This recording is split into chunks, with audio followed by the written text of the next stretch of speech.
என்னங்க இவர் ஏதோ சொல்லிட்டு இருக்க பைத்தியக்காரா, இந்த வாய் இங்க வா, இங்க வாடா. எந்த வாய்டா கொடுத்தது பேசுற? எந்த வாய்டா? நான் ஒரு தளபதி, ஸ்டாலின்லாம் பேர்ல தளபதி, உண்மையிலே தளபதி நான் தான். நீ போட்டா சட்டம், நான் விட்டா பட்டம். அது 8 கோடி மக்களால் நிறுவப்பட்ட ஒரு அரசு 8 கோடி மக்களின் உணர்வில் இருந்து ஒரு சட்டத்தை ஏற்றி அனுப்பினால் மதிக்க மாட்டேன் என்றால் உன் சட்டத்தை கீழே போட்டு செருப்பு காலோட போட்டு மிதிச்சுட்டு மிதிப்பேன். புதிய ஒரு தலைவன், புதிய ஒரு தலைமுறை, ஒரு தத்துவ கோட்பாடு வருவதை இவர்கள் விரும்பவே மாட்டார்கள். ஆனால் நீண்ட காலமாக என் மக்கள் நினைக்கிறார்கள் அதிமுக வேறு, திமுக வேறு, காங்கிரஸ் வேறு, பாரதிய ஜனதா வேறு என்று கருதி கொண்டிருக்கிறார்கள். இல்லை, party change, not a policy change. கட்சி வெவ்வேறா தெரியுது, கொள்கை ஒன்றுதான். கொள்கை ஒன்றே ஒன்றுதான். கை கொள்ளும் அளவு கொள்வது கொள்கை, அதான் அதுக்கு பேரு, அதான் கொள்கை. ஒரு இடத்தில் திமுக என்கிற அதன் தாய் கழகத்திலிருந்து அதிமுக இந்த இடத்தில் கொள்கையில் மாறுபடுது. யாராவது ஒருவர், ஐயா ஸ்டாலின் இல்ல அவங்க கட்சியின் கொள்கை பரப்பு செயலாளர் கூட பேசட்டும், அதிமுக இருந்து நாங்க இந்த இடத்துல அடிப்படையில் மாறுபடுறோம். இல்ல இந்த பக்கம் அதிமுக ஐயா எடப்பாடி வேண்டாம், அந்த கட்சியில் கொள்கை பரப்பு செயலாளர் ஒருவர் திமுக இருந்து நாங்க இந்த இடத்துல கொள்கையில மாறுபடுறோம். ஒன்றுமே கிடையாது, ஒன்றுமே கிடையாது. ஒரே ஒரு மாற்றம் தான் இருக்கு. அதிமுக கொடியில் அண்ணா இருப்பார், இங்க இருக்க மாட்டார், அவ்வளவுதான். வேற எந்த மாறுதலும் கிடையாது. பாரதிய ஜனதா காங்கிரஸ் எல்லாம் வேற வேற கட்சின்னு நினைச்சுக்கிட்டு இருந்தீங்கன்னா உங்க அறியாமைக்கு நான் வருந்துறேன். ஒரே கட்சி தான். இவன் கதர் கட்டின பிஜேபி, அவன் காவி கட்டின காங்கிரஸ், வேற வேற கிடையாது, வேற வேற கிடையாது. ஒரே கொள்கை தான். பொருளாதார கொள்கை, தனியார் மயம், தாராளமயம், உலகமயம், ஒரே கொள்கை. நீட்டு, 2 பேரும் நீட்டுவான். கொண்டு வந்தது காங்கிரஸ், செயல்படுத்துறது இவங்க. சிஐஏ, என்ஆர்சி, என்ஐஏ, ஜிஎஸ்டி எல்லாம் கர்மாந்திரம். ஒரே நாடு, ஒரே ரேஷன் கார்டு, எல்லாமே காங்கிரஸ் கொண்டு வந்தது, பாரதிய ஜனதா நிறைவேற்றுது. ஏன் அவன் கொண்டு வந்தான், இவன் எதிர்க்கல? எதிர்க்க மாட்டார்கள். 2 பேருக்கும் கொள்கை முடிவு ஒன்றுதான். இந்தியாவை சீக்கிரம் வித்து யாரு முதல்ல கல்லா கட்டுறது, இதுதான் போட்டி. ஏறக்குறை எல்லாம் முடிஞ்சிருச்சு. என் நாட்டு சொந்தங்களே, என் உடன் பிறந்தார்களே, இது என் நாடு, இந்திய நாடு என்று எவனும் சொல்ல முடியாது. அந்த உரிமை உனக்கு இல்லை. 2 பேருக்கு தான் இருக்கு, 2 குடும்பத்துக்கு. ஒன்னு அதானி குடும்பம், அம்பானி குடும்பம். அவரும் அவர் பொண்டாட்டியும் அவர் பிள்ளைகளும் அவர் பேரனும் பேத்திகளும் என் நாடு, இந்திய நாடு என்று சொல்லிக் கொள்ளலாம். என்ன இருக்குது இந்த நாட்டின் குடத்து என்று? இது எனக்கானது, என் நாட்டு சொத்து என்று ஒன்று சொல். தொடர்வண்டி, இராணுவம், வங்கி, கல்வி, மருத்துவம், போக்குவரத்து, ஏர்போர்ட், ஒன்று இருக்கா? எதுவும் இல்லை.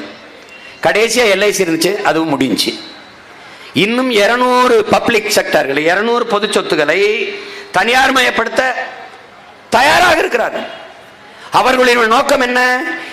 இந்த ரிசர்வேஷன் பாலிசி இருக்கு, அந்த இடஒதுக்கீடை சுத்தமா தகர்க்கணும். அதுக்கு ஒரே வழி தனியார் மயப்படுத்தி. தனியார் முதலாளிகள், நீ பழங்குடியா, நீ ஆதி தமிழரா, நீ தாழ்த்தப்பட்டவனா, நீ ஒடுக்கப்பட்டவனா, நீ பிற்படுத்தப்பட்டவனா கேட்க மாட்டான். அவனுக்கு அதெல்லாம் வேலை. நீ எவ்வளவு மதிப்பெண் வச்சிருக்க, என்ன படிச்சிருக்க, வேலை. பன்னெடுங்காலமாக கல்வி மறுக்கப்பட்ட சமூகங்களில் இருந்து வந்த பிள்ளைகள், மண்ணெண்ணை விளக்கிலையும் தெருவிளக்கிலையும் படித்து வந்த பிள்ளைகள். இங்க சமச்சீர் பாடத்திட்டம் இருக்கு, சமச்சீர் கல்வி முறை இல்லை.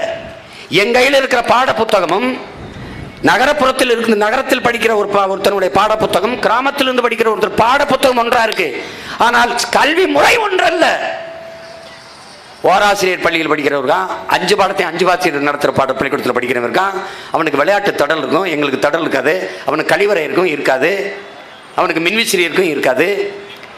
அப்போ இங்க தனி பயிற்சி வச்சு படித்துக்கொள்ள பெற்றோருக்கு வசதி இருக்கும், அவனுக்கு தனி பயிற்சி டியூஷன் வைக்கிறதுக்கு வசதி இருக்காது.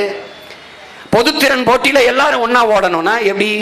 அதனால பாடத்திட்டம் சமமா இருக்கு, கல்வி முறை சமமா இல்ல. கல்வி முறை சமமா இல்ல. இங்க எல்லாமே சிக்கல். இந்த நாட்டை ஆளுபவர்கள் மக்களின் நலன் குறித்து துளியும் சிந்திப்பது கிடையாது. இவர்களின் நோக்கம் முதலாளிகளின் நலன் தான். இந்திய நாட்டின் பிரதமர் அதானி அம்பானிக்கு தான் வேலை செய்யறார், மக்களுக்கு வேலை செய்யறாரா? மக்களுக்கு வேலை செய்யறாரா? செல்போன் டிரான்சாக்சன் என்று சொல்றார். செல்போன் பணமில்லா பரிவர்த்தனைக்கு வாங்க, செல்போன் டிரான்சாக்சனுக்கு வாங்க. சரி, இந்த செல்போன் டிரான்சாக்சனுக்கு வந்துட்டா செல்போனை உற்பத்தி செய்யறவன் யார்? அதுக்குள்ள இருக்க சிம் கார்டை தயாரிக்கிறவன் யார்? இந்த திட்டங்கள், இந்த செல்போன் டிரான்சாக்சன் முதலாளிக்கானதா மக்களுக்கானதா? இப்ப எங்க அம்மா இருக்கிறாங்க, எங்க தோட்டத்தில் 10 பேர் வேலை செய்யறாங்க, நாங்க சம்பளம் கொடுக்கணும். எங்க அம்மா செல்போன் டிரான்சாக்சன் பண்ணி விடுமா? எப்படி? எங்க அப்பா ஒரு பசுமாடு வச்சிருக்கா, 1 லிட்டர் பால் கறக்குது, தெருவில் 10 வீட்டுக்கு ஊத்துறா, கேஷ்லெஸ் எக்கனாமியில் எப்படி கேஷ் வாங்குவா? டெபிட் கார்டு கிரெடிட் கார்டு வச்சு கிழிச்சிட்டு வருவாளா? எப்படி? எப்படிப்பட்ட பொருளாதார கொள்கை, எப்படிப்பட்ட வளர்ச்சி இவர்கள் கட்டமைக்கிறார்கள்? எப்படி? ஒரு கார், ஒரு பெண் கார்ல போறா, டக்கு டக்குன்னு ஒரு பிச்சைக்காரன் தட்டுறான், சிக்னல்ல நிக்குது, நிறுத்தத்தில் நிக்குது, அந்த அம்மா டக்கு டக்குன்னு தட்டுறான். தட்டினோன்னா அந்த அம்மா கண்ணாடி இருக்கு, கேஷ் நகி ஹே, அது இந்திக்கார பொண்ணு, கேஷ் நகி அப்படிங்குது. அவன் அதை பற்றி கவலைப்படல. சோனா பையில் பிச்சைக்காரன் பை வச்சிருக்கான், அதில் ஸ்வீப் மிஷின் வச்சிருக்கான், அதை தூக்கி நீட்டுறான், இதில் கிழிச்சு விடுன்றான். அந்த அம்மா சிரிச்சுட்டு கிழிச்சு விடுது, இப்படி தடவை விடுது, காசு டிரான்சாக்ஷன் ஆயிடுது. உள்ள வச்சுட்டு டாட்டா கட்டிட்டு போகிறான். நாடு என்ன சொல்லுது? டெவலப் பேசுது. டெவலப். பிச்சைக்காரன் சோப் மிஷின் வச்சிருக்கான், டெவலப் தானே? அதுவல்ல டெவலப். உங்கள் பிள்ளைகள் கனவு காண்ப தேசம் அதல்ல. பிச்சைக்காரன் சோப் மிஷின் வச்சிருப்பது அல்ல வளர்ச்சி, பிச்சைக்காரனை இல்லாத ஒரு நாட்டை உருவாக்குவதான் வளர்ச்சி. அதான வளர்ச்சி. இரவு உணவில்லாமல் என் தேசத்தின் பிள்ளைகள் உறங்க செல்ல மாட்டார்கள் என்கிற உறுதியை நாட்டை ஆளுகிற பிரதமர், நாட்டை ஆண்ட முதல்வர்கள் சொல்வார்களா? இல்லை, வரப்போக துடிக்கிற முதல்வர்கள் சொல்வார்களா? பசியோடு என் மக்கள் உறங்க செல்ல மாட்டார்கள் என்கிற உறுதியை தருவார்களா? ஆனால் உங்கள் மகன் தர்றேன், என் தேசத்தின் குடிகள் பசி என்ற வார்த்தை இல்லாத ஒழிப்பேன், பசியோடு உறங்க செல்ல விட மாட்டேன். என்ன செய்வேன்? நானே விவசாயம் செய்வேன். எல்லாம் சிரிச்சான். இவர் ஆடு மாடு மேய்க்க போட்டுருவார். நம்ம இவர் ஐபிஎஸ் ஆகி ஐஏஎஸ் ஆகி, எல்லாருமே ஐஏஎஸ் ஆகி போயிருங்க, எல்லாருமே படிச்சு போயிருங்க. ஒருத்தன் கேட்குற ஒரு பத்திரிகையாளர், படிச்சவன் ஏங்க விவசாயம் பண்ணணும்? படிச்சவன் ஏங்க சாப்பிடணும்? ஏன் சாப்பிடணும்? நீ அமெரிக்க அதிபராரு ராஜா, நீ பிரிட்டிஷ் பிரதமராரு, நீ இந்திய நாட்டின் பிரதமராரு, நீ விரல் நீட்டினா, நீ உத்தரவிட்டா எல்லாம் நடக்கலாம். ஆனா சோறு விவசாயி தான் தரணும் ராஜா. அதை நீ எந்த செல்போனை டவுன்லோட் பண்ணிக்க முடியாது. புரியுதா? அதை புரிஞ்சுக்கிட்டு வேலை செய்யணும். நகர்ப்புறத்தில் இருக்கிற மக்கள் விவசாயத்தை பத்தி சீமான் இங்க பேசுறாருன்னு, கடைக்கு காய்கறி வருது என்று நீங்க நினைக்கிறீர்கள். காசு கொடுத்தா கிடைக்குதுன்னு. கடைக்கு யாரு காய்கறி அனுப்புவது? யார்? அதை சிந்திச்சு பார்க்கணும்ல. உங்களுக்கு எல்லாமே என்னன்னா, ஒரு தொலைநோக்கு இல்லாதனால, எதிர்கால கனவு இல்லாதனால, அது இன்னைக்கு ஏதாவது நடந்துட்டா போதும் அப்படிங்கிற மனநிலை தான் இருக்கு. என் மக்களுக்கு கடந்த கால காயங்களும் இல்லை, எதிர்கால கனவும் இல்லை, நிகழ்கால தேவை மட்டும்தான் இருக்கு. அதனால அவன் மிக்சி கொடுக்குறானா, எதோ கொடுக்குறானா, 1000 கொடுக்குறானா, 500 கொடுக்குறானா, அதுல ஒரு சலிப்பு. ஏமா அப்படி காசு வேண்டு? விடுப்பா, நம்ம காசு தானே, வாங்கிக்கிறோம்.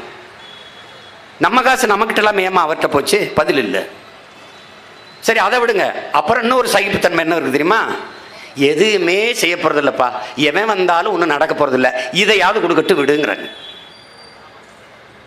இந்த சகிப்புத்தன்மை இருக்குல்ல, தொடர்ச்சியா அநீதியை சகித்துக் கொள்ற இந்த மனநிலை, இதுதான் அடிமை மனநிலை, இதுதான் அடிமைத்தனத்தின் தொடக்கம். அததான் புரட்சியாளர் சொல்றார், இதை அவனுக்கு உணர்த்தி விடு, அவனே கிளர்ச்சி செஞ்சு போராடுவான்னு. இதை தான் 10 வருடமா உங்க மகன் சொல்லிக்கிட்டே வரேன். நீ அடிமை, நான் அடிமை, நாம் அடிமைகள், வா கிளர்ச்சிக்கு வா, புரட்சிக்கு வான்ட்டு. என்ன நீங்க ஒரு கேள்வியை தான் நீங்க கேட்கணும். 50 ஆண்டுகளாக மாறி மாறி ஆண்ட இந்த கட்சிகள் 50 ஆண்டுகளில் செய்யாத ஒரு நல்லதை அடுத்து வருகிற 5 ஆண்டில் செய்வார்கள் என்று நீங்கள் எப்படி நம்புறீங்க? எந்த நம்பிக்கையில் நம்புறீங்க? அதை மட்டும் சொல்லுங்க. நாங்க தான் சொல்றோம், திமுக ஆட்சியில வாழ்ந்து பார்த்துட்டீங்க, அதிமுக ஆட்சியில வாழ்ந்துட்டீங்க. ஒரு முறை உங்க பிள்ளைகள் எங்கள் ஆட்சியில வாழ்ந்து பாருங்களேன், வாழ்ந்து பாருங்க, எப்படி இருக்குன்னு பாருங்க, எவ்வளவு செஞ்சிருக்கலாம். அப்பதான் தெரியும் இந்த ஆட்சிகளில், இந்த 2 கட்சிகள் ஆண்ட ஆட்சியின் கொடுமை. உங்கள் பிள்ளைகள் அதிகாரத்துக்கு வரும்போது உங்களுக்கு தெரியும், அட பாவிகளா இவ்வளவு பண்ணிருக்கலாமான்னு. ஒரு தலைநகர், தமிழ்நாட்டின் தலைநகரில் ஒரு அடிப்படை கட்டமைப்பு இன்ஃப்ராஸ்ட்ரக்சர் இருக்குதா? ஒன்று இருக்குதா? சொல்லுங்க. நீங்க கழிவு நீர், மழை நீர் வழிந்து ஓடக்காவா வச்சிருக்கீங்களா? ஆனால் ஒவ்வொரு முறையும் இவர் மாநகராட்சியின் தந்தையா வரும்போது, மேயரா வரும்போது இதற்காக ஒதுக்கிய பல ஆயிரம் கோடிகள் எங்க எங்க எங்க? இத்தனை ஆண்டு கால ஆட்சியில் தடையற்ற மின்சாரத்திற்கு ஒரு உறுதி தர முடியலையே. இத்தனை ஆண்டுகள், 50 ஆண்டு எவ்வளவு பெரிய காலம், 6 நூற்றாண்டு. என் பாட்டன் அருள்மொழி சோழனும் அரசேந்திர சோழனும் 29 ஆண்டுகள் தான் ஆண்டிருக்கான். 29 ஆண்டுகள். நினைச்சு பாருங்க. கடல் பல கடந்து பலைபட நடத்தி பல்வேறு நிலப்பரப்புகளை வென்று உலகத்தின் மிகப்பெரிய வல்லாதிக்கத்தை நிறுவிய பெரும்பாட்டன்கள் 2 பேரும் 29 ஆண்டு தான். 9 ஆண்டுகள் தான் பெருந்தலைவர் காமராஜர் ஆண்டுகள். 9 ஆண்டுகள். ஐயா பெரியார் அவர்களோட சொல்றாரு, மன்னராட்சி காலத்தில் கூட காணாத வளர்ச்சியை, முன்னேற்றத்தை தமிழகம் காமராஜர் காலத்தில் கண்டிருக்குது. ஏதாவது நல்லது நடக்கணும்னா அந்த கிழவனை பிடிச்சுக்கிறங்க, கெட்டியா பிடிச்சுக்கிறங்க வரேன்றான். 50 ஆண்டுகள், 9 ஆண்டுகள் அவர் கட்டிய அணைகள் எத்தனை, திறந்த பள்ளிக்கூடங்கள் எத்தனை, போட்ட சாலைகள் எத்தனை, படப்பிடிப்பு. ஊட்டியில போய் படப்பிடிப்புக்கு போவேன், மலை உச்சியில சாலை போயிட்டே இருப்போம். அங்க இறங்கி அந்த ஓட்டுநர்கிட்ட கேட்பேன், இந்த சாலை யார் போட்டதுன்னு. காமராஜுங்கிறா.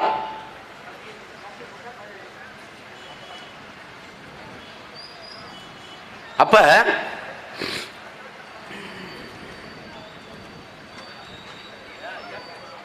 விடு விடு விடு விடு.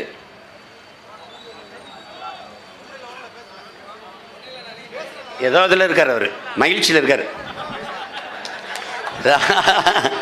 ஐயா காமராஜ் இப்படி பேசிட்டு இருந்திருக்கிறாரு. முன்னாடி ஒருத்தர் நல்லா சரக்கு போட்டு கூட கூட பேசிட்டே இருந்திருக்கிறாரு.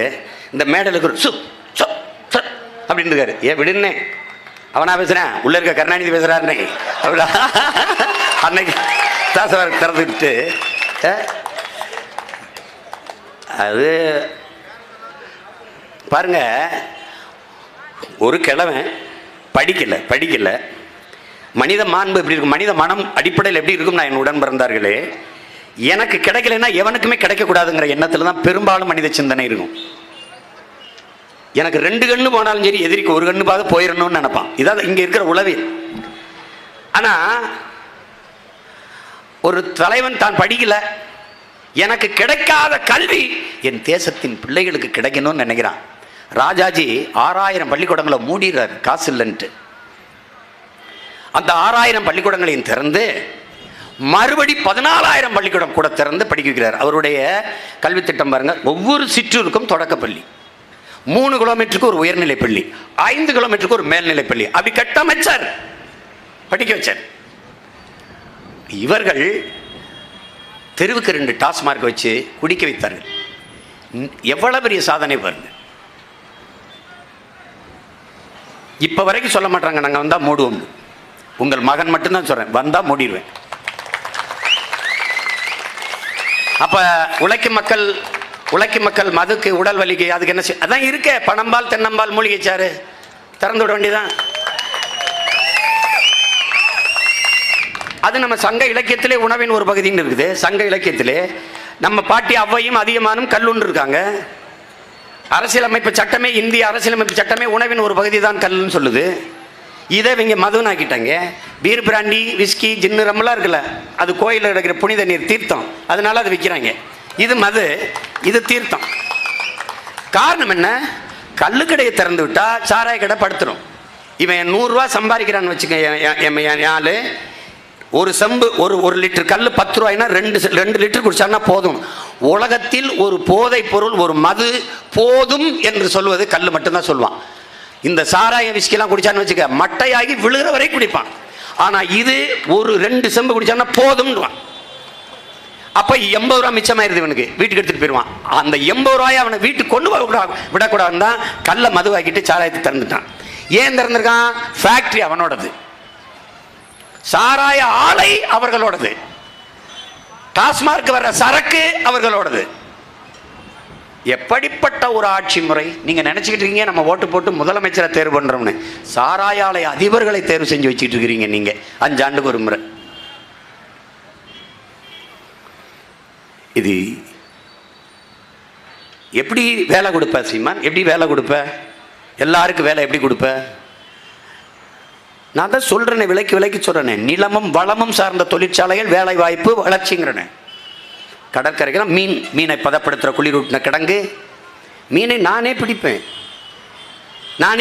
என் மீனவர் நலனுக்காக நான் தான் சொல்கிறேனே, நான் முதலமைச்சர் ஆயிடுறேன். என் மீனவனை சிங்கள தொட்டுக்கிட்டே இருக்கான். நான் சீஃப் மினிஸ்டர் ஆஃப் தமிழ்நாடு ஆனவனை ஒரு தடவை தொட சொல்லு, நான் காலையில் பதவியில் இட்டு கீழே இறங்கிறேன்.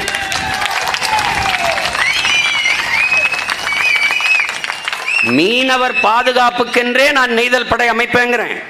அது சிரிக்கிறது. என்னங்க இவர் ஏதோ சொல்லிட்டு இருக்க? பைத்தியக்காரா, நீ கடலோர காவல் படைங்கிற, நான் நெய்தல் படைங்கிறேன். உன்னோட ஆர்மி சிங்களனோட என் மக்களை கொடுமைப்படுத்திட்டு இருக்கு. என் பிள்ளைகளை சொல்றான்ல, இவங்க அக்கிரமம் தாங்கல என்னங்கிறான்.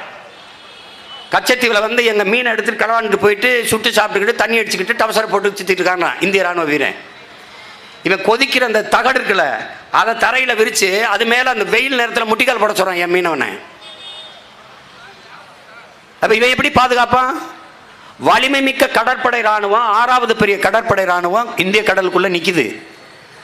ஒரு தடவையாவது தன் நாட்டு மீனவனை, தன் நாட்டு குடிகளை சிங்களன் தொடும்போது தடுத்து காப்பாற்றியது என்ற செய்தியை நீங்கள் பார்த்ததுண்டா, படித்ததுண்டா?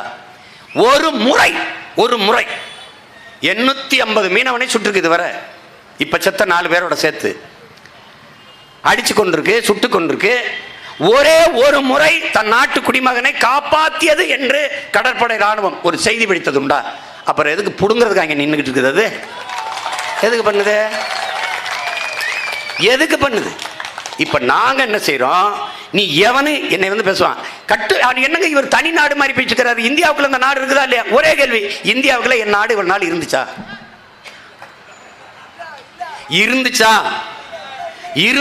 இருந்ததுன்னா ஏன் காவிரி தண்ணீருக்காக எனக்கு நீ பேசல, வாங்கி தரல? முல்லை பெரியாற்றுக்கு ஏன் நீ வரல? கச்சத்தீவு எனக்குன்னா கடல் தூரம் அதிகம், அவனுக்குன்னா கடல் தூரம் அவனுக்கு அதிகம். நான் மீட்டெடுக்கும்போது கொடுத்தது நான் பேசுறேன். எந்த வாய்? இங்க வாடா. எந்த வாய்டா? கொடுத்தது பேசுறேன். எந்த வாய்டா? கேட்க ஒரு ஆள் இல்ல.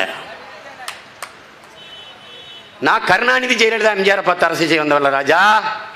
நான் வீழ்ந்தாலும் சரி என் இனம் வாழ்ந்தால் போதும், நான் செத்தாலும் சரி என் இனம் வாழ்ந்தால் போதும் என்கின்ற மகத்தான வீரன் பிரபாகரனின் பிள்ளைகள் நாங்க.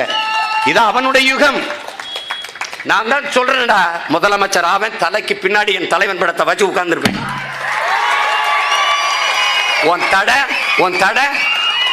உன் தடை இன்னைக்கு என் தலைவன் படத்தை யூடியூப்பை முடக்குற, வாட்ஸ்அப்பை முடக்குற பாரு. நீ ஒரு போஸ்டர் கிழிச்சிட்டு பார்ப்போம், சென்ட்ரி போட்டுருவேன். இங்க தலைவர் படம் இருக்கும், கூட பார்த்துருந்தோம். நானே எங்க அண்ணன் இருக்கிற படத்தை அப்படி வச்சிருவேன், முதலமைச்சர் டேபிள் அப்படி வச்சிருவேன். எங்க அண்ணன் நானே இருக்கிறதா, எந்த செலிபிரிட்டி வந்தாலும் அப்படி பார்ப்பான். என் தலைவன்டா, என் இனத்தின் வரலாறுடா, அடையாளமடா. அல்ல கைப்பல் இவங்க எல்லாம் தலைவனா? என் இனத்தை ஆள நினைப்பவர்கள் நீங்கள். என் இனம் எல்லோரையும் போல வாழணும் நினைத்தவன் என் தலைவன். சும்மா ஏதோ அதாவது நெய்தல் படை இவர் எப்படி கட்டுவாரு? இந்திய ராணுவத்தை அனுமதிக்கிறாரு. நீ தாண்டா இந்திய ராணுவத்தை, இவ்வளவு பெரிய ராணுவத்தை வச்சுட்டு என் மக்களை கொல்ல விட்டுக்கிட்டு வேடிக்கை விட்டுருக்கிற. நான் தான் திரும்ப சொன்னேன், எங்க அக்கா தங்கச்சி தாலி இருக்கிறத வேடிக்கை வைக்க வந்தவன்லடா நான். தாலியை அறுக்கிறவன் தலையை இருக்க வந்தவன் நான். தொலைச்சு பெருவேராஸ்கல் வன்முறையா பேசுறாரு. பண்ண பழகடா பச்சை படுகொலை, பைந்தமிழ் இனத்திற்கு உயிரடா விடுதலைங்கிறான் புரட்சி பாவலன். வன்முறை தூண்டிட்டானா? தனி ஒரு மனிதனுக்கு உணவில்லை என்றால் ஜகத்தினை அழித்துடுங்கிறான் பாரதி. உலகத்தை அழிடா, வயிற்றுக்கு சோறிட வேண்டும், இங்கு வாழும் இருக்கலாம். தனி ஒரு மனிதனுக்கு உணவில்லைன்னா உலகத்தை அழிடாங்கிறான். இங்க 80 கோடி பேர் ஏழையா இருக்கா, 28 கோடி பேர் இரவு உணவு இல்லாமல் தூங்க போறான். அப்ப எத்தனை பேரை நாங்கள் அழிக்கிறது? எத்தனை முறை அழிக்கிறது? உலகத்தை அழிக்க வேணாம் என் அன்பு மக்களே, இவங்களை அழிச்சிருவோம். அதுக்கு ஒண்ணுமே செய்ய வேணாம், ஒரே ஒரு ஓட்டு இந்த ஆளுக்கு போட்டு, ஒரே ஒரு ஓட்டை போட்டு நீ ஒண்ணு கடுமையான முயற்சி கீர்ச்சலாம் ஒண்ணும் பண்ண வேணாம்.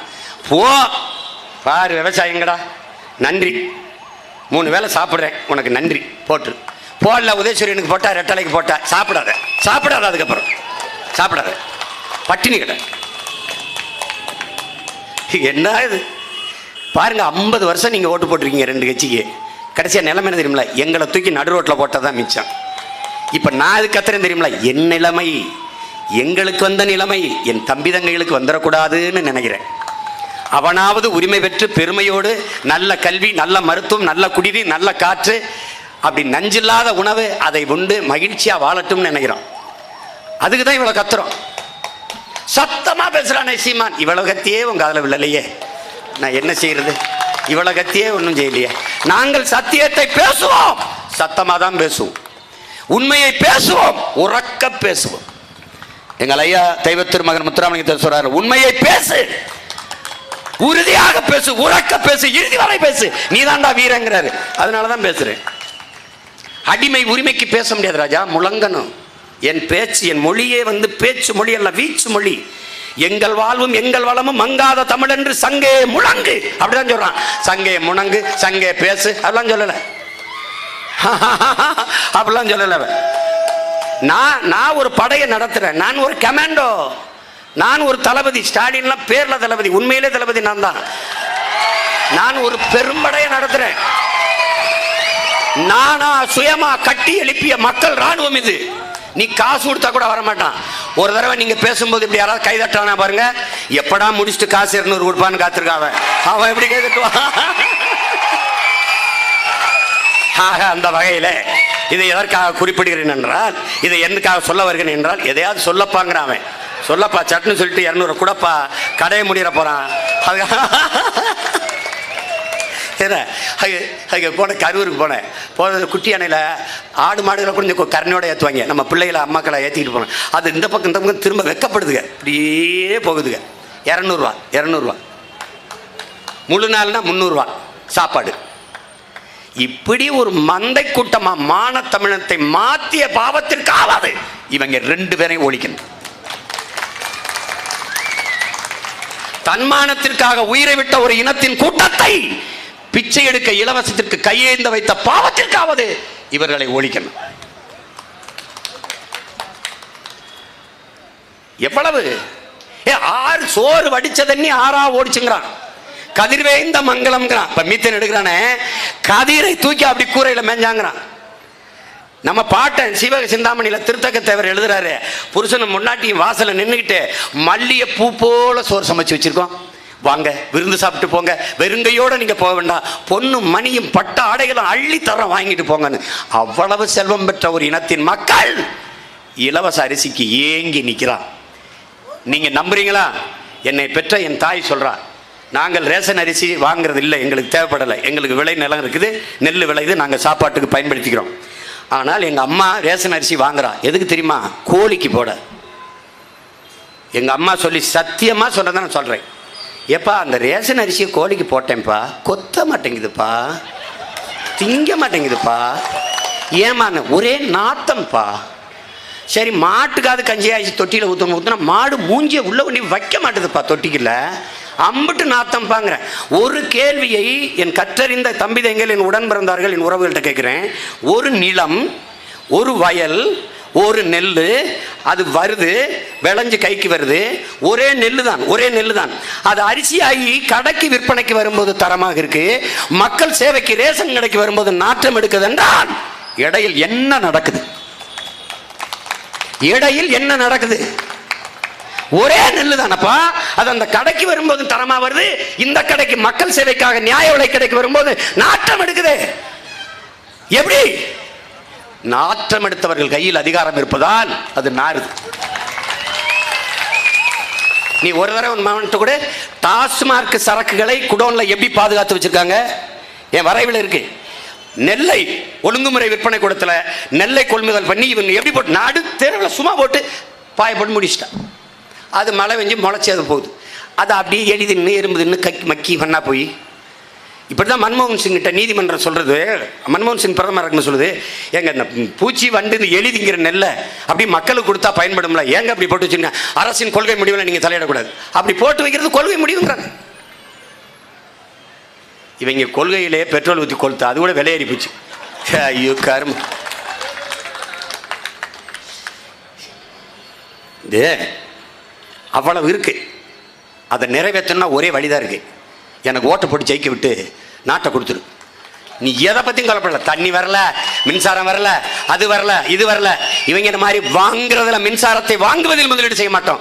மின்சாரத்தை உற்பத்தி, நிரந்தர தீர்வு நோக்கி போவோம். மின்சாரத்தை உற்பத்தி செய்வதில், ப்ரொடக்ஷனில் இன்வெஸ்ட் பண்ணோம். இவன் பர்ச்சேஸில் இன்வெஸ்ட் பண்ணுறான். ஏன்னா அங்கே தான் கமிஷன் வரும். ஒரு யூனிட் மின்சாரத்துக்கு 50 காசு எடுத்தால் கூட பல ஆயிரம் கோடி ஓடியாந்துடும். ஏன்னா 19,500 கோடிக்கு ஒவ்வொரு ஆண்டுக்கும் வாங்கிட்டுறாங்க. நாம் உற்பத்தியில் ஈடுபடுத்துகிறோம். உற்பத்தி எப்படி? இந்த அனல் மின்சாரம், இந்த கருமாந்திர அணுவில் எல்லாத்தையும் தூக்கி மூடிடும். எப்பா வேணாம்ப்பா விடப்பா. எப்படிப்பா மின்சாரம் பண்ணுவேன்? நான் காற்றாலை வச்சுருக்கேன். பிரிட்டனுக்கு பாரு, பிரிட்டனில் போய் பாரு, பிரிட்டிஷ் தட்டு வலைவெளியில் எப்படி கடற்கரையிலேருந்து சரியாக 100 அடி மொத்தமாக அப்படியே விண்டு மில் வச்சுட்டான். அப்படியே காற்றாலை வச்சு எடுத்துக்கிறான்.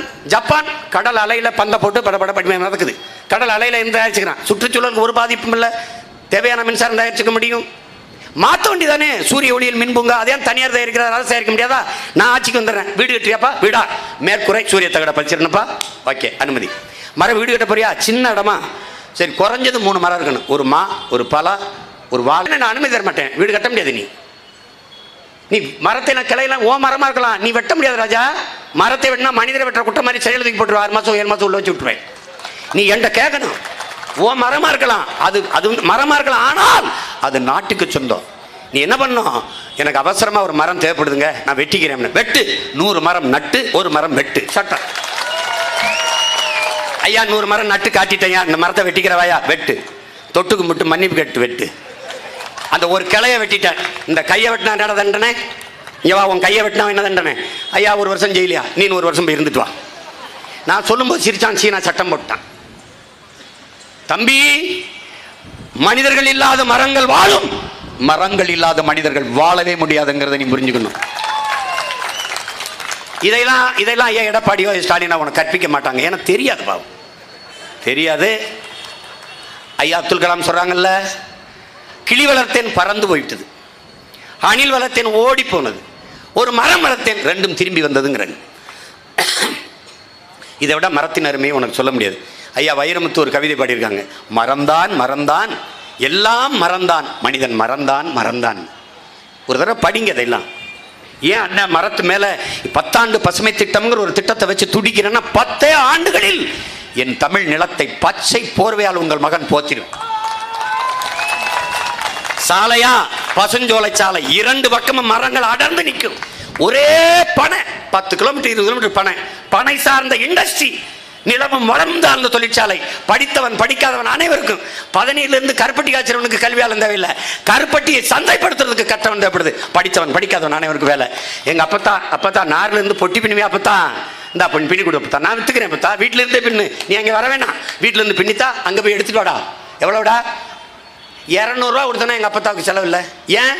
அப்பத்தாவுக்கு உட முடியல, நான் பார்த்துருவேன் வைத்தியம். போன் அடிச்சா போதும், ஆம்புலன்ஸ் போய் தூக்கிட்டு வந்துடும். இந்த ஆட்சியாளர்கள் இருக்கிற போது நடக்கிற நிர்வாகத்தை நீ நினைச்சுக்கிட்டு கவலைப்படக்கூடாது. நான் வரும்போது எல்லாம் சரியா இருக்கும், எல்லாம் சரியா இருக்கும். உண்மையிலேயே காவல்துறை மக்களின் நண்பனா மாறிடும். உண்மையிலேயே. என்ன கேள்வி கேட்க இருப்பா? நான் தான் 100 கேள்வியை கேட்டுக்கிட்டு இருக்கேன் எல்லார்ட்டையும். அப்போ காவல்துறையினுடைய பணி என்பது ரொம்ப அடர்த்தியானது, ரொம்ப கடுமையானது. ஏன்னா ஒரு நாள் கூட விடுமுறை இல்லை. அவர்களுக்கு சங்கம் இல்லை, ஆசிரியர்களுக்கு சங்கம் இருக்குது, தொழிலாளருக்கு சங்கம் இருக்குது, எல்லாருக்கும் சங்கம் இருக்குது, காவலர்களுக்கு இல்லை. அது தேவைப்படாத அளவுக்கு நம்ம நிர்வாகம் செய்யணும். எப்படின்னா, ஆசிரியர்களுக்கு என்ன ஊதியமோ அதை காவலர்களுக்கு கொடுத்துடணும். வாரம் ஒரு முறை சுழற்சி முறையில் விடுமுறை. சனிக்கிழமை இந்த வாரம் அவர் லீவ் எடுத்தால் அடுத்த வாரம் ஞாயிற்றுக்கிழமை எடுப்பார். இந்த வாரம் ஞாயிற்றுக்கிழமை ஞாயிற்றுக்கிழமை எடுக்கிறார், அடுத்த வாரம் சனிக்கிழமை எடுப்பார். 6 மாதத்துக்கு ஒரு குடும்பத்தோட சுற்றுலா நிம்மதியாக வச்சுக்கணும். 8 மணி நேரம் பணி, பெண் காவலருக்கு 6 மணி நேரம் கூடுதலாக ஃபோர்ஸ் எடுத்துக்கிறோம், படை எடுத்துக்கிறோம். அது குற்ற தடுப்பு காவல் படை எடுத்துகிறோம், ப்ரிவென்டிவ் ஃபோர்ஸ். குற்றம் நடந்த முன்னாடி வந்து விசாரித்து அவனை பிடிச்சி கைது பண்ணி ஜெயிலில் போட்டு அதான் இப்போ இருக்கு. நடக்கிறதுக்கு முன்னாடி எடுக்கணும், தடுக்கணும். அதுக்கு என்ன பண்ணணும்? அதுக்கு உடல் தகுதி பார்க்கக்கூடாது. இந்த கூட்டத்தில் ஒரு 10 போலீஸ் நிற்கணும். அவன் போலீஸ்னு உனக்கு தெரியக்கூடாது. மண்டை ஒட்டா வெட்டி விட்டு போலீஸாக இருப்பாரோ அப்படின்னு நினைப்பான். தெரியாது. இந்த அண்டியில் ஒருத்தர் இருப்பார், போலீஸாக இருப்பார், இப்படி இருப்பார், ஒரு போலீஸாக இருப்பார். நீ ஏதாவது பண்ணின்னு வச்சுக்கோங்க, வாங்க வாங்க ப்ளீஸ் கம், நீங்கள் வாங்க வாங்க சொல்கிறேன், வாங்க வாங்க இங்கிட்டு வாங்க, அங்கே வந்து சொல்லுங்கள் நீங்கள் யாருங்க எடுத்து காட்டுவான். வந்து வந்து வாய நீ ஆசிட் அடிக்கிறது, தாலி இருக்கிறது, மூக்குத்தை கழட்டுறது, செல்ஃபோன் அடிச்சுட்டு ஓடுறது வாய்ப்பு இல்லை ராஜா, அதெல்லாம் வாய்ப்பு இல்லை. இதே மாதிரி என்ன பண்ணுவேன், நெய்தல் படையை கட்டுவேன். நெய்தல் படையில் முழுக்க மீனவர்களுக்கு மட்டும்தான் வேலை வாய்ப்பு. என்ன பண்ணுவேன், பயிற்சி ஓய்வற்ற என் ராணுவ பிள்ளைகள். அவன் சொல்கிறானே, அண்ணே வந்துடுவா டேய் இருடா, அவனுக்கு இன்னும் 7 வருஷம் சர்வீஸ் இருக்கு, அண்ணே வந்துடுவா நெய்தல் படைக்கு வந்துடுறேன் அண்ணே, ஆர்வமாக இருக்கண்ணே அண்ணே. டேய் இருடா, இப்போ என்னோட அதிகாரம் வந்த பிறகு தான் அமைக்க முடியும், இல்லைண்ணா நான் வந்துடுறேனே கைகாலெலாம் வச்சுட்டு துருதுருன்னு இருக்குனேன்றான். ஒரு கிரிக்கெட் இருக்கேன் என்னையோட சேர்ந்தவன், அங்கே போய் இந்திய ராணுவத்தில் துப்பாக்கியில் போய் எங்கள் தலைவர் படுத்து ஓட்டிவிட்டான். அவன் அதிகாரி பிடிச்சி ஜெயிலில் வச்சுட்டான் 2 மாதம். அப்புறம் வேறு இடத்துக்கு மாற்றி போட்டான். அப்போ அடங்கணும்ல, அங்கே போய் ஓட்டிட்டான். டேய் இப்படி பண்ணா அவங்க அனுப்பட்டும் தானே இருக்கேன், எனக்கு வேணாம்னே, நான் உங்க கூட வந்துடுறேன். பைத்தியக்காரா அப்படி பண்ணாதடா அப்படிலாம் இருக்குது. வந்து நல்ல ட்ரைனிங், ஹைலி எக்யூப்டு, ரொம்ப நவீன ஆயுதங்கள் கையில் கொடுத்துருவேன். மீனவரை எடுப்பேன், அவனுக்கு படிப்பு நீஞ்ச தெரியுமா, படகு ஓட்டுவியா, வேலைக்கு வா, புடி, நீ சோறு கொண்டு வரியோ இல்லையோ, ஃபண்டு கொண்டு வரியோ இல்லையோ, இந்த குண்டை கையில் வச்சுக்க, இந்த புடி வச்சுக்க நல்லா உட்காந்துக்க. சிங்களம் வந்து தொட்டான், தூக்குடா ஆடுறா. சர்வதேச பிரச்சனை, இன்டர்நேஷனல் இஷ்யூ வாக்கடா, என்கிட்ட தான்டா வரணும் பேச்சு. நான் சாகும்போது நீங்கள்லாம் பெருமக்களே நியாயமாரே, எங்க இருந்தீங்க நியாயமாரே. சிங்களனுக்கு இருக்கிறது உயிர், எங்களுக்கு இருக்கிறது என்ன ராசா, அது என்ன ராசா? நான் செத்து கரை ஒதுங்கின மாதிரி அவனும் ஒரு தடவை ஒதுங்கட்டும் ராஜா, ஒதுங்கட்டும். வழி இங்க பார், உயிர் வழி எல்லோருக்கும் ஒன்றுதான். நல்லவன் கெட்டவன் யாரு மரணமும் பாதிக்கும், அதை நீ உணரணும். துன்பத்தை தந்தவனுக்கு துன்பத்தையே பரிசா கொடுத்துருங்கிறான் என் தலைவன். அதனால அவன் சொல்றான்ல, இங்க இருக்கிறவங்க கூட என்னை குறைச்சி மதிப்பிடுறான். அவன் சொல்றான்ல, ஐயோ பிரபாகரனை விட ஆபத்தானவன் வந்து கொண்டிருக்கிறான், அவனை விட்டுறாதீங்க. கதறான்.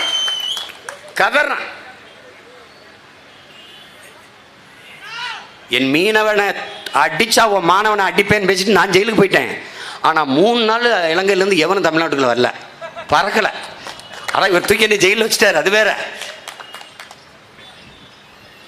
இன்னும் இந்த மீனவ சொந்தங்கள் திமுக ஓட்டு போடுது. அவர் சொல்றாரு, மீனவர்கள்லாம் பேராசைப்பட்டு போகிறாங்க, எல்லை தாண்டி போகிறாங்கன்னு.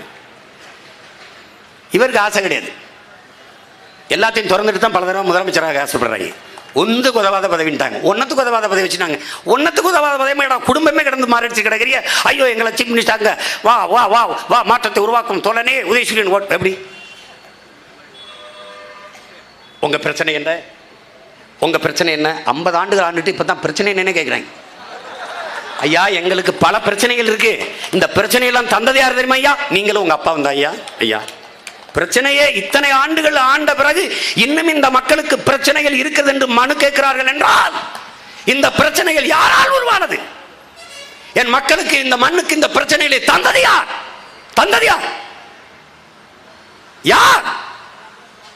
இன்னைக்கு தான் பிரச்சனை என்னன்னே கேட்க வர்றீங்க. அப்போ எப்படி இருக்கு பாருங்க. எங்கள் பிரச்சனை எது என்றே தெரியாமல் ஆட்சி நடத்தி கொண்டிருந்த பெருமக்களே, இப்பதான் பிரச்சனை என்னன்னு கேட்குறீங்க. நான் சொல்றேன், எங்களுக்கு பிரச்சனையே நீங்க தான். எப்படி இருக்கு பாருங்க. திடீர்னு வந்து என்ன பிரச்சனை சொல்லுங்க. இப்பதான் நேத்தம் கட்சி ஆரம்பிச்சு இனிமே தான் முதலமைச்சராக போறாங்க இவங்க. ஏன்னா எதுவுமே நடக்கலை இந்த நாட்டில். இவங்களுக்கு எந்த பிரச்சனையுமே இவங்களால் வந்ததில்லை. ஈழ படுகொலை, அந்த இனம் 2 லட்சம் பேர் செத்தது, என் மக்கள் துடிக்க கொல்லப்பட்டது, அதெல்லாம் இல்லை. அதெல்லாம் அவங்களுக்கு பிரச்சனை கிடையாது.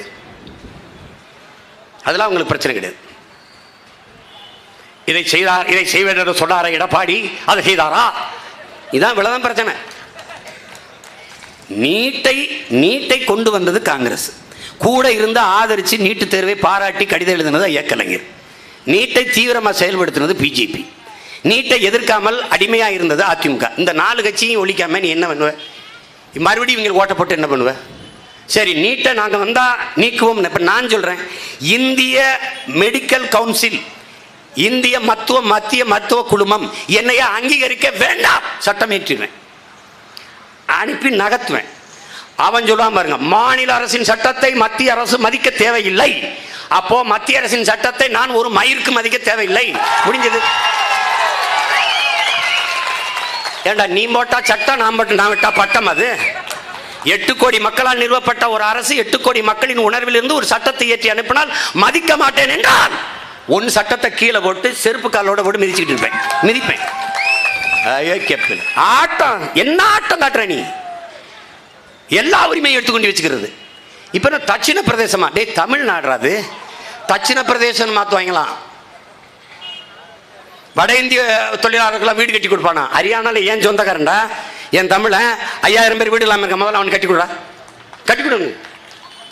நீ என்ன திட்டம் போடுறான்னு தெரியாதா? இந்திய திணிச்சா எதிர்க்கிறான், இந்திக்காரனே திணிச்சிருவோம்னு திணிச்சுக்கிட்டு இருக்க. என் தங்கச்சி சொல்லிச்சுல, சோன் படிக்கிறோம், வியாபாரம் பண்ண வந்தவன் தான். பொருளாதாரம் அவன்கிட்ட போச்சுன்னா நீ அடிமையாயிருவ, கை கட்டிடுவ. பொருளாதாரம் அவன்கிட்ட போச்சுன்னா உனக்கு வறுமை வந்துடும், வறுமை வந்தா நீ அடிமையாயிருவ, முடிஞ்சு. எச்சரிச்சுக்க. நீ வாழ்விடத்தை இழந்துட்டீங்கன்னா நிக்க இடம் இருக்காது. இடத்தினை உறுதி செய், இனத்தை முன்னிறுத்தி இருக்க இடமற்றவன் அனைத்துலகம் பேசார் கதையற்றவன். நிலமற்ற இனமும் நிர்வாண உடலும் உலகில் அவமானகரமானது என்று நமது உயிர் தலைவர் நமக்கு கற்பிக்கிறார். புரிஞ்சுக்க. நிலத்தை இழந்தால் நீ பலத்தை இழப்பாய், பலத்தை இழந்தால் இனத்தை இழப்பாய். ஆதலினால் உன் தாய் மண்ணை பேரன்பு கொண்டு காதலிக்க கத்துக்கொள்கிறார். தெரிஞ்சுக்க. விட்டுறாத. விரட்டிடுவான் நம்மளை, நிலமற்ற குடிகளாக விரட்டி விட்டுருவான். ஏற்கனவே இங்க ஒரு மீனவர் இத்தனை குடி, இவர் 10 ஆண்டு அவர் 10 ஆண்டு இருந்து இன்னும் வீட்டுமான பட்டா வாங்கி கொடுக்க துப்பு இல்லை. 2 கட்சி மாறி மாறி ஆண்டு இருக்கு.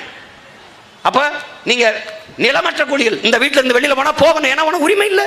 இது எவ்வளவு சொல்ல முடியாது. ஏன்னா உன்ட்டு மனை பட்டா இல்ல. ஏற்கனவே சென்னையில தலைநகரில் ஆதி குடிகள் ஆதி தமிழ் குடிகளை அப்புறப்படுத்திட்டான். நம்ம கொசு வராம சன்னல்ல நெட் வலைய கட்டி துணியை கட்டிட்டு படுத்துக்கோம். கொசு உற்பத்தி ஆகிற கூவாத்துக்கரையில் என் மக்கள் குடியிருந்தான். அவன் வாழ்வாதாரம் அங்கே இருந்துச்சு, வாழ்விடம் அங்கே இருந்துச்சு. சந்தைக்கு போவான், மீனை வாங்குவான், கொண்டாந்து விற்பான், காய்கறி வாங்குவான், விற்பான். அதில் வாழ்ந்துகிட்டு இருந்தான். தப்புன்னு தூக்கி ஆதி குடிகளை செம்மஞ்சேரி போ, கண்ணகி நகர் போ, கல்குட்டை போ, பெரும்பாக்கம் தூக்கி போட்டான். போட்டது யார்? கருணாநிதியும் ஜெயலலிதா தான். ஒரே ஒரு மகன் தான் மக்களுடன் நின்று சண்டை விட்டேன், எனக்கு அதிகாரம் இல்லை, தோத்து போனேன். இந்த இடத்தை யாரு கொடுப்பீங்கன்னு கேட்டேன். என் மக்கள் நீண்ட காலமாக வாழ்ற இந்த இடத்துல அப்புறப்படுத்துறீங்களே, யாரு கொடுப்பீங்கன்னா அது உங்களுக்கு தேவையில்லாதுன்னு தான். பெரும் முதலாளிகளுக்கு வணிக வளாகங்கள், பெரிய நிறுவனங்கள் கட்டுவது கொடுத்து விட்டுருவாங்க. அப்ப தலைநகரிலேயே தமிழ் குடிகள் ஆதி குடிகள் இருக்கக்கூடாது என்று முடிவெடுக்கிறான். பார்த்துக்க.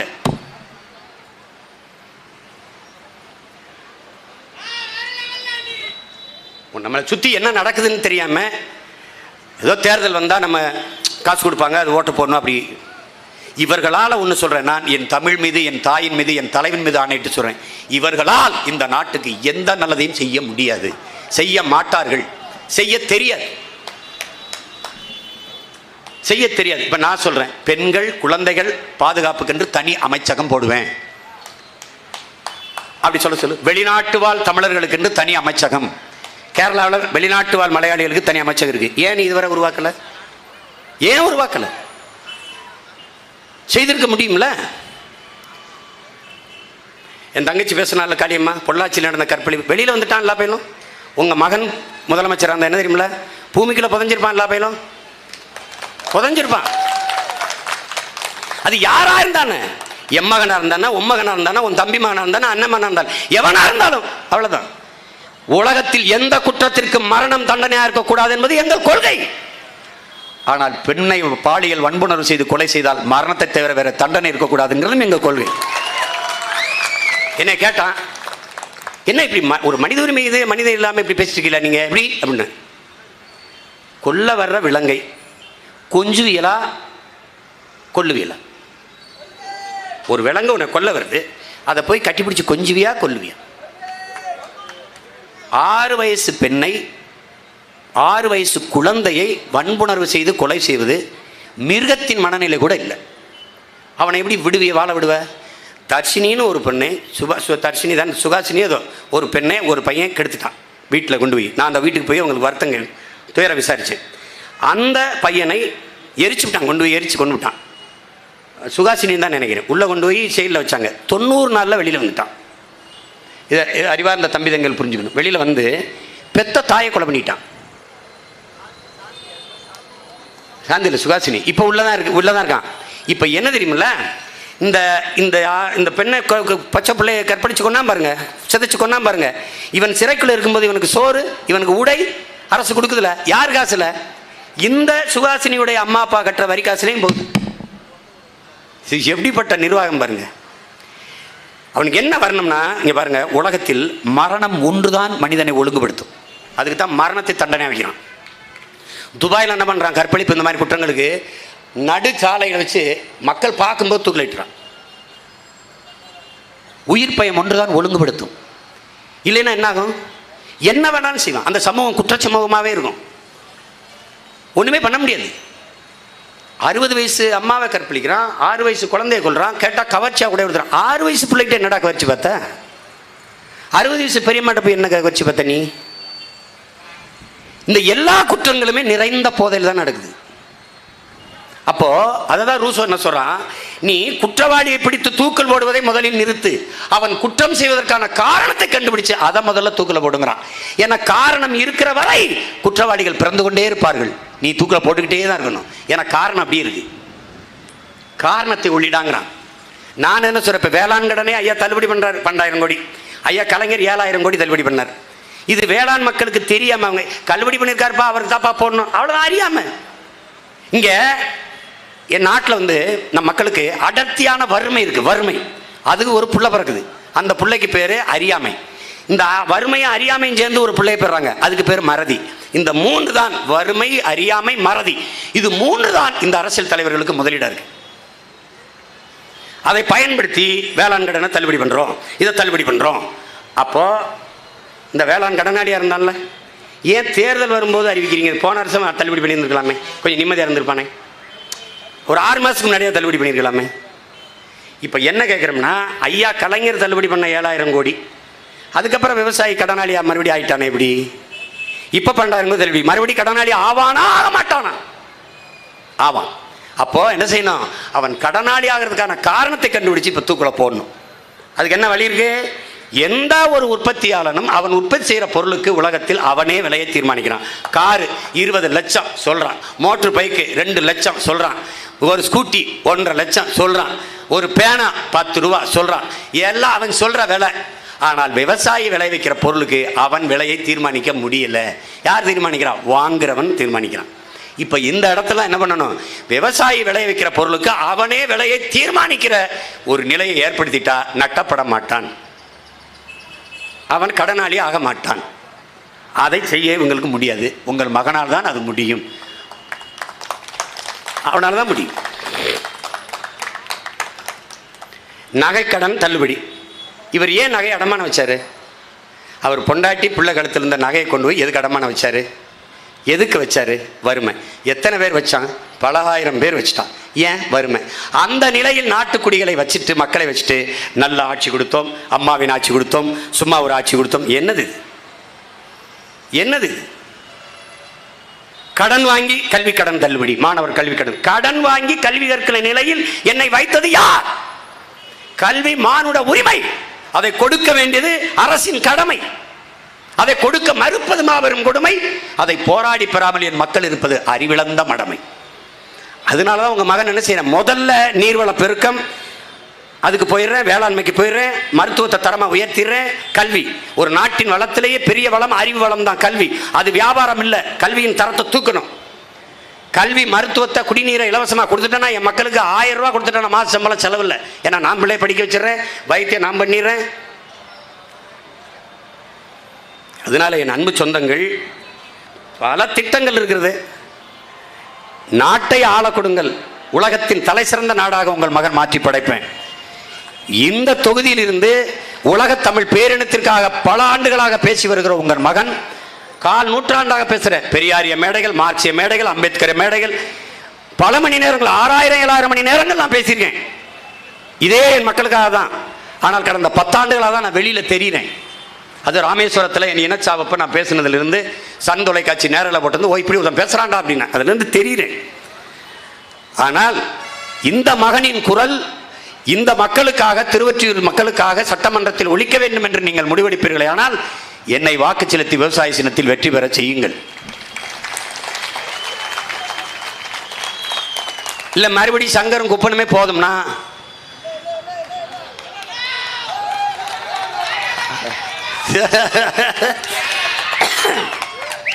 சங்கர் இருக்குது, அவர் திமுக வேட்பாளர். குப்பன் அவர் அதிமுக வேட்பாளர். உங்கள் மகன் நான் உங்களின் வேட்பாளர், என் மக்களின் வேட்பாளர். போடுங்க, போட்டாச்சுல. ரெட்டை இதான் போட்டாச்சு. இலதான் பச்சையா இருக்கு, எல்லாம் வறண்டு போச்சு. சூரியனுக்கு போட்டாச்சே, சின்னத்துல சூரியன் இருக்கு, நாடு இருட்டில் கிடக்கு. அவர் பாடிக்கிட்டு வர்றாரு, ஸ்டாலின் தான் வர்றாரு, இப்படி எழுதாரு போறாரு. அன்னைக்கு நானே என் தம்பி வாவுசி நகர்ல 10 நாளா கரண்ட் இல்ல, 10 நாளா கரண்ட் இல்ல. அந்த அம்மா நான் படுற பாடுங்க. சரி, இப்படியாவது ஒரு ஓட்டை போடுங்க விவசாயிக்கு. ஒரே ஒரு ஓட்டு, ஒரே ஒரு ஓட்டு ஒரு தடவை போட்டு பாருங்க. ஆமா, இந்த அஜித் தம்பி சொல்லுவார்ல, தெரிக்க விடுவோமா, தெரிக்க விடுவேன் உங்களுக்குள்ள. போட்டு விடுங்க, போட்டு விடுங்க, போட்டு விடுங்க, போட்டு விடுங்க. நான் வந்து குறை கேட்க வரல, தீர்க்க வந்திருக்கேன். என்னோட நின்றுங்க, ஜெயிக்க வச்சுட்டு வா போவோம் தெருவுகளில். என்னென்ன பிரச்சனை இருக்கோ அவ்வளவு நம்மளே சரி பண்ணுவோம், சரி பண்ணுவோம். அண்ணே ரோடு இல்லை, வா போடுவோம். அண்ணே கழிவா இருக்கு, வா கூட்டுவோம். அண்ணா இங்கே சரியில்லை பாலம், நம்மளே வெட்டுவோம், வா கட்டுவோம், வா. அவ்வளோதான். காசு இல்லை, போடுறா பிச்சை எடுக்கிறே. என் தொகுதிக்கு காசு இல்லைடா, ஏதாவது பாலம் கட்டணும், கொடுங்கடா, காசு கொடுங்கடா, பிச்சை எடுப்போம். அவ்வளோதானே. புரட்சி எப்போதும் வெல்லும். நாளை நமது வெற்றி அதை சொல்லும். புதிய ஒரு தேசம் செய்வோம், மக்கள் புரட்சியால் அதை உறுதி செய்வோம். நன்றி, வணக்கம். நாம் தமிழர்.